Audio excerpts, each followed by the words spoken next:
Hello students, welcome to online physics paper discussion sessions.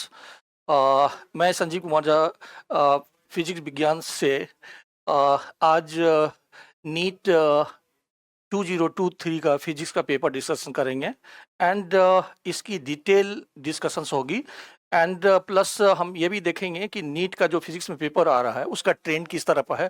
तो ये सारे एनालिसिस हम लोग आज इस पेपर में डिस्कशन करने की कोशिश करेंगे। चलिए स्टार्ट करते हैं। ये 2023 फिजिक्स का हमारा पेपर है। पहला क्वेश्चन ये फोटो इलेक्ट्रिक इफेक्ट से है।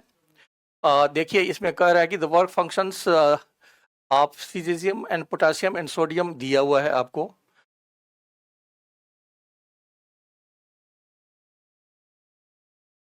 If incident electromagnetic radiation has an incident energy of 2.20 electron volt, so which of these photosensitive surfaces may emit photoelectrons?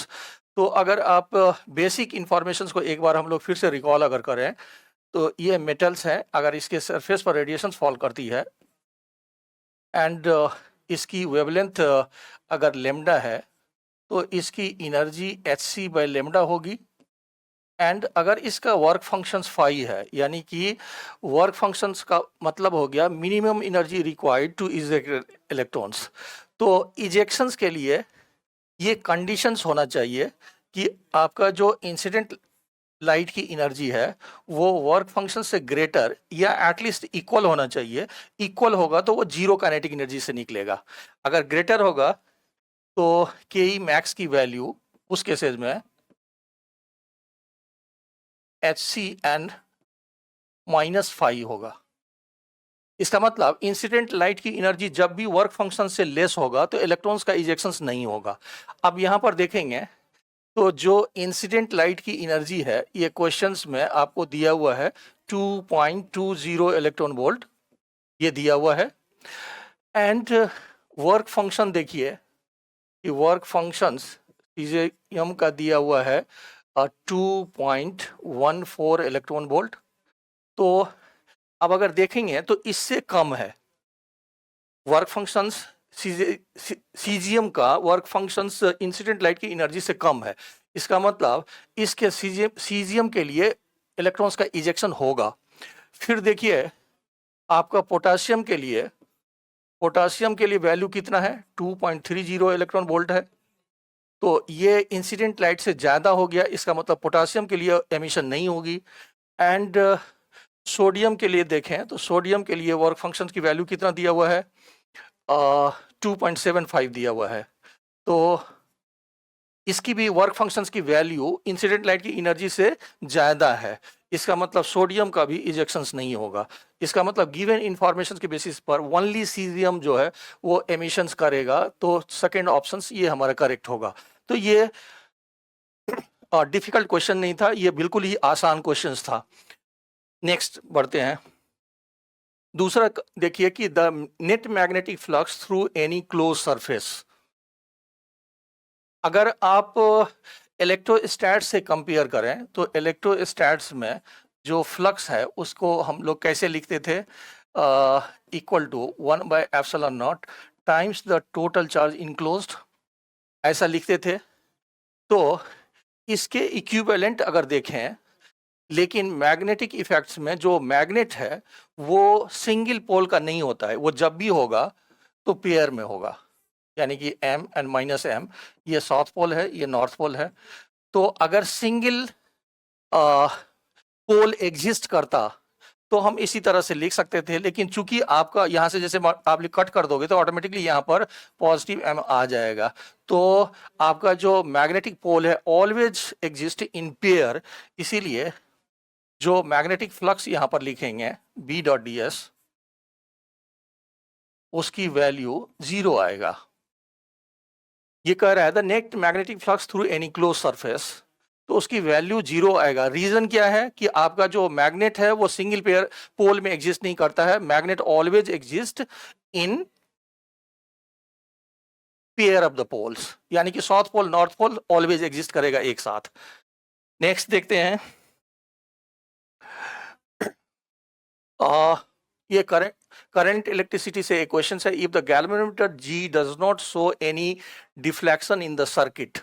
आप सर्किट को देख रहे हैं, इसमें कह रहे हैं कि अगर गैल्वेनोमीटर में कोई करंट नहीं है तो value of R is given by, तो आर की वैल्यू कितनी होगी ये फाइंड करने के लिए बोल रहा है। यहां पर अगर देखें, अगर गैल्वेनोमीटर्स में करंट फ्लो नहीं कर रहा है तो इसका मतलब इस रेसिस्टेंस के अक्रॉस जो वोल्टेज होगी वो 2 वोल्ट होगा। एंड अगर यहां पर देखें तो ये वैल्यू कितना है, 100 ओम है क्या, जो भी है। यहां पर अगर करंट इस डायरेक्शन से फ्लो कर रही है, लेट यहां पर करंट इस डायरेक्शन से फ्लो कर रहा है एंड इसके अक्रॉस वोल्टेज 2 वोल्ट दिया हुआ है एंड यहाँ पर सप्लाई वोल्टेज 10 वोल्ट है, तो इसका मतलब इसके अक्रॉस जो वोल्टेज होगा वो 8 वोल्ट होगा, ये आप ले सकते हैं 400 ओम।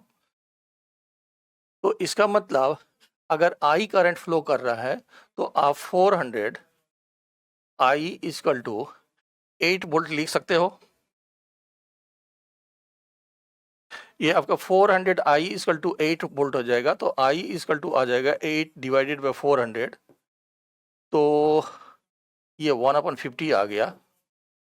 एंड यहाँ पर जो आई आर का वैल्यू है, आई आर इसकी वैल्यू आपको 2 वोल्ट दिया हुआ है एंड आई की वैल्यू 1/50 है, तो 1/50 and multiplied by R will be equal to 2, तो आर की वैल्यू 100 ओम आ जाएगा।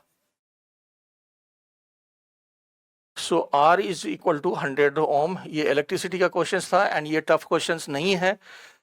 नेक्स्ट की तरफ बढ़ते हैं हम। ये कह रहा है कि नेक्स्ट भी आपका करंट नहीं, ये इलेक्ट्रोमैग्नेटिक इंडक्शंस का है। A 12 volt 60 watt lamp is connected to the secondary of a step down transformer whose primary is connected to AC mains of 220 volt. Assuming the transfer to be ideal, what is the current in the primary windings? तो अगर आप देखें एक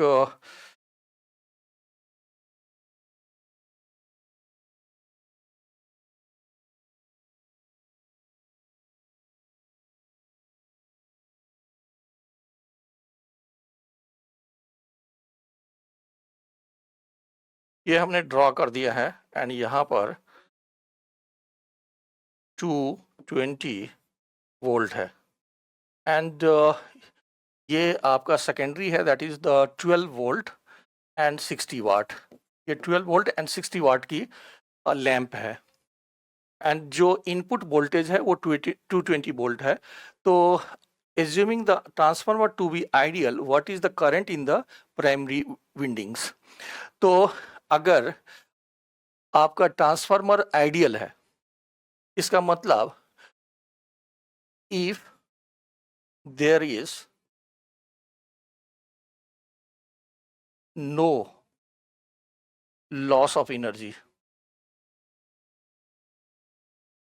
अगर energy का loss नहीं हो रहा है तो आप पावर इनपुट को पावर आउटपुट लिख सकते हैं एंड यहाँ पर ईपी एंड आईपी लिख सकते हैं, that will be equal to P out directly आपको 60 दिया हुआ है एंड ईपी की वैल्यू 220 वोल्ट दिया हुआ है, तो यहाँ से IP will be equal to 60 divided by 220, तो ये कैंसिल हो जाएगा एंड ये 3 एंड 11 आ गया, तो ये 0.27 आ जाएगा। तो इसका मतलब 2 ऑप्शन से इसकी करेक्ट हो जाएगी, इसमें कुछ नहीं है।